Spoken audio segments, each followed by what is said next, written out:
Olá, eu sou o Pedro Anderson, jornalista especializado em finanças pessoais, e este é o Vamos a Contas, um episódio bónus, especial, semanal, do podcast Contas Poupança. Respondo às vossas perguntas em áudio que enviaram para o número do WhatsApp 92 775 3737. A sua pergunta é muito importante. Vamos à dúvida desta semana. Dúvidas? Tenho. Temos! E não são muitas. E não são poucas. Bastantes até. A menos que a ideia seja decidir em que banco abrir conta.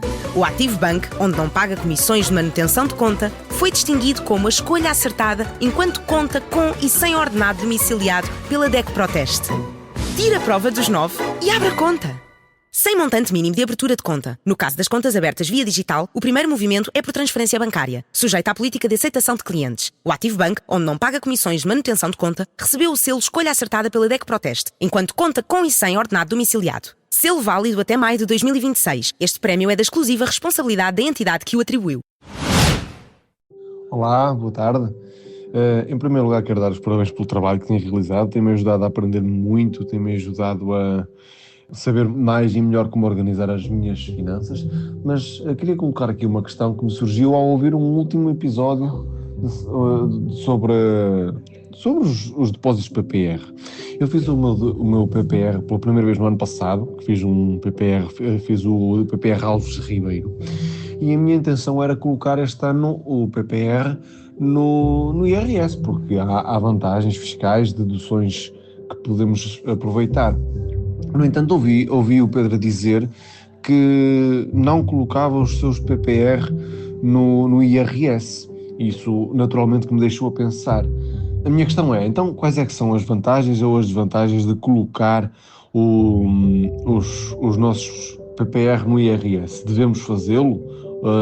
Devemos ponderar não o fazer? Quais são as vantagens de uma opção e de outra?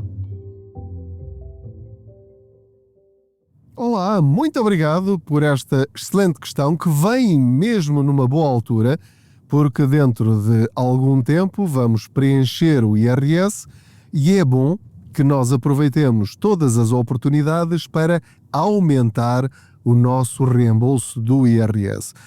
Em primeiro lugar, quero dizer-lhe que se pensou em fazer o PPR para receber o máximo de 400 euros de dedução por ter feito esse PPR, pensou muito bem. Nada contra. Já vou explicar porque é que eu não o faço. Mas quem faz isso, faz muito bem. Eu queria deixar isso muito claro e não queria que esta minha decisão pessoal influenciasse de alguma maneira alguém a não o fazer, se achar que isso é bom para essa pessoa. Então, quais são os critérios? Perguntou-me as vantagens e desvantagens de pôr o PPR no IRS ou não. Então, as vantagens são, em princípio, se faz retenção na fonte suficiente, ou seja, se durante o ano de 2025 ou do ano anterior àquele em que estiver a ouvir, se descontou para o IRS do seu salário um montante elevado e depois de apresentar despesas de saúde, de educação, de eventualmente dos juros do crédito à habitação, de lares da terceira idade, do IVA que pagou em restaurantes, hotéis, cabeleireiros, oficinas, etc, etc, etc, de tudo e mais alguma coisa, se mesmo assim ainda lá tem IRS descontado, então nessas situações vale a pena, ou pode valer a pena, colocar o PPR no IRS para ir buscar ainda mais 400 para um titular, e caso o outro titular, portanto o outro membro do casal, também tenha feito um PPR, pode multiplicar. Ou seja, pode ser 400 mais 400, 800 euros no total.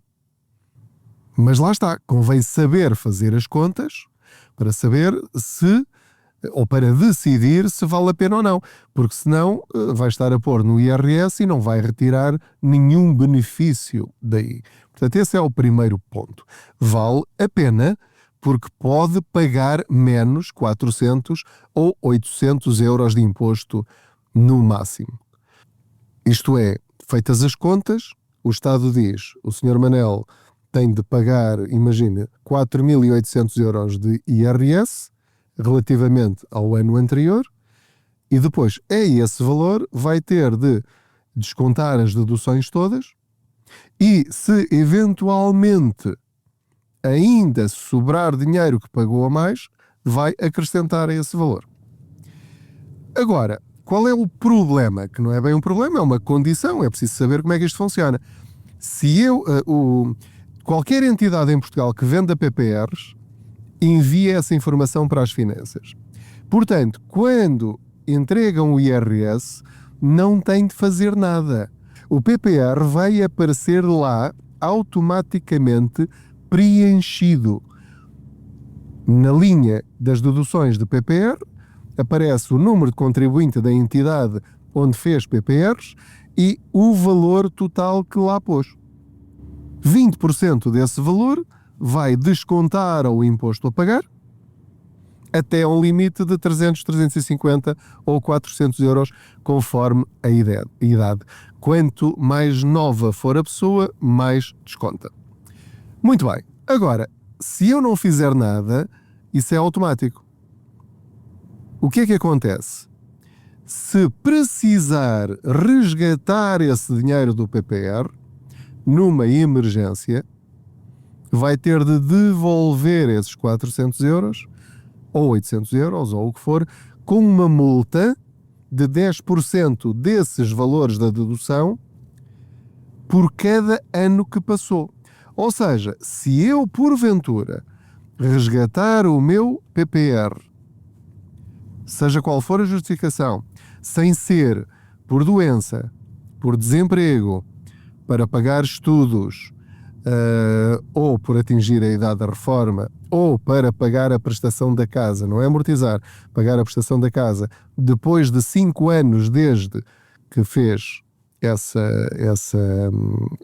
esse PPR, então vai ter de devolver, ou seja, vai acabar por ter prejuízo, porque não é só devolver o que o Estado lhe pagou, é devolver o que o Estado lhe pagou com uma multa de 10%, vamos chamar-lhe de juros, por não ter cumprido o contrato, por não ter respeitado a fidelização.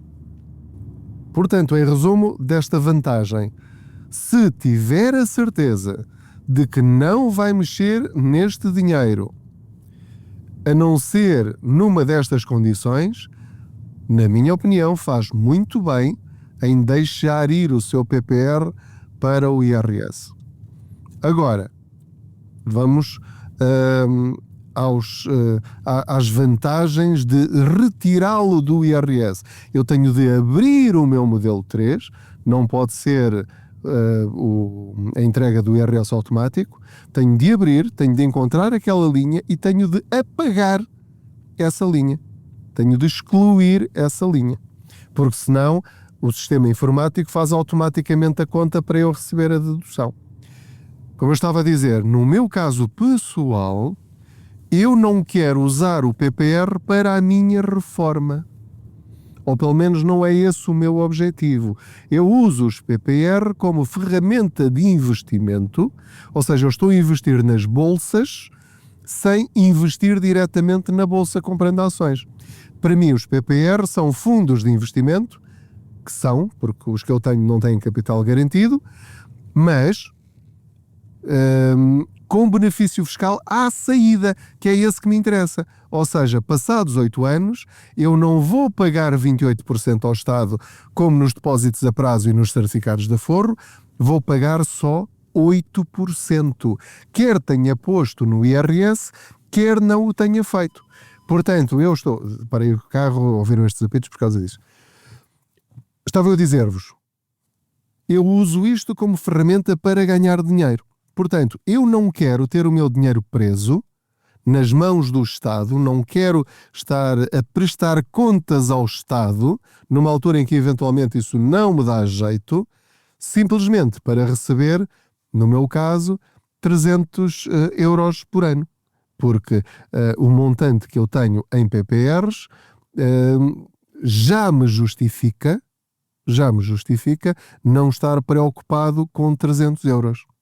Que é esse o objetivo, ou seja, a ideia é chegar à idade da reforma com um valor bastante elevado ou suficientemente elevado para poder retirar de lá dinheiro, 500 euros, por exemplo, por mês ou 300 euros por mês, durante 20 anos após a reforma, para manter a minha qualidade de vida. Sendo que nem sequer é esse o meu objetivo. O meu objetivo financeiro primordial é liquidar o mais depressa possível o meu crédito à habitação. Portanto, todos os meus investimentos estão a trabalhar para esse objetivo. Eu, se não fizer nada, vou ficar a pagar a minha casa ao banco até aos 82 anos. Isto é impensável.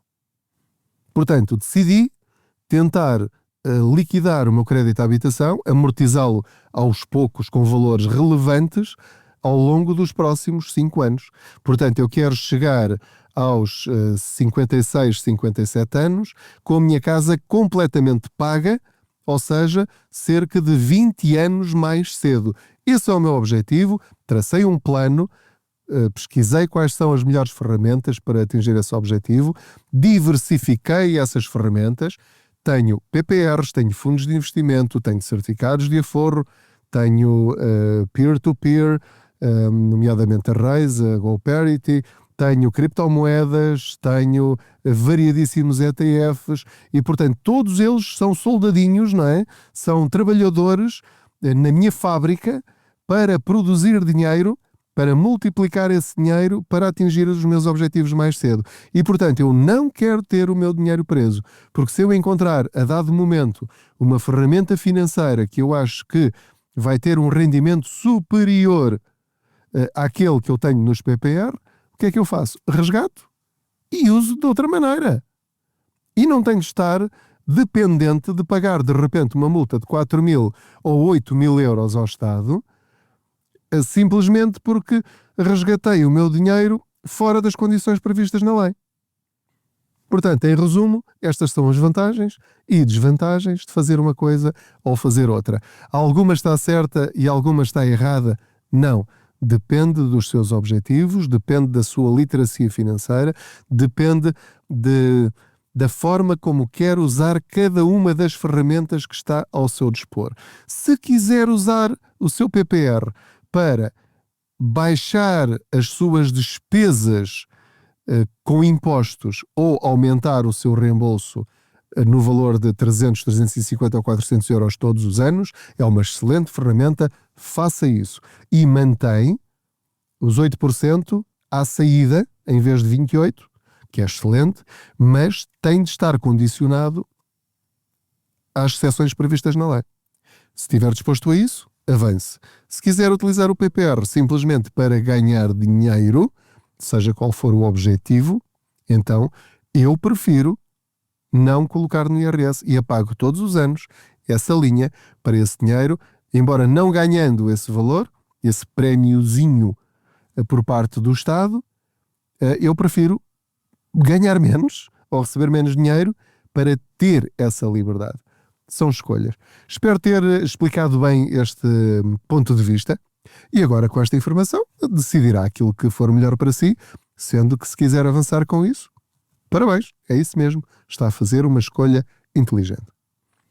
Muito obrigado por me ter acompanhado em mais esta boleia financeira, é um prazer saber que estão aí desse lado. Continuem a enviar as vossas perguntas em áudio para o número do WhatsApp do Contas Poupança, o 927753737. Muito obrigado, boas poupanças. Dúvidas? Tenho. Temos. E não são muitas. E não são poucas. Bastantes até. A menos que a ideia seja decidir em que banco abrir conta. O Active Bank, onde não paga comissões de manutenção de conta, foi distinguido como a escolha acertada enquanto conta com e sem ordenado domiciliado pela DEC Proteste. Tire a prova dos 9 e abra conta. Sem montante mínimo de abertura de conta. No caso das contas abertas via digital, o primeiro movimento é por transferência bancária, sujeita à política de aceitação de clientes. O Active Bank, onde não paga comissões de manutenção de conta, recebeu o selo Escolha Acertada pela DEC Proteste, enquanto conta com e sem ordenado domiciliado. Selo válido até maio de 2026. Este prémio é da exclusiva responsabilidade da entidade que o atribuiu.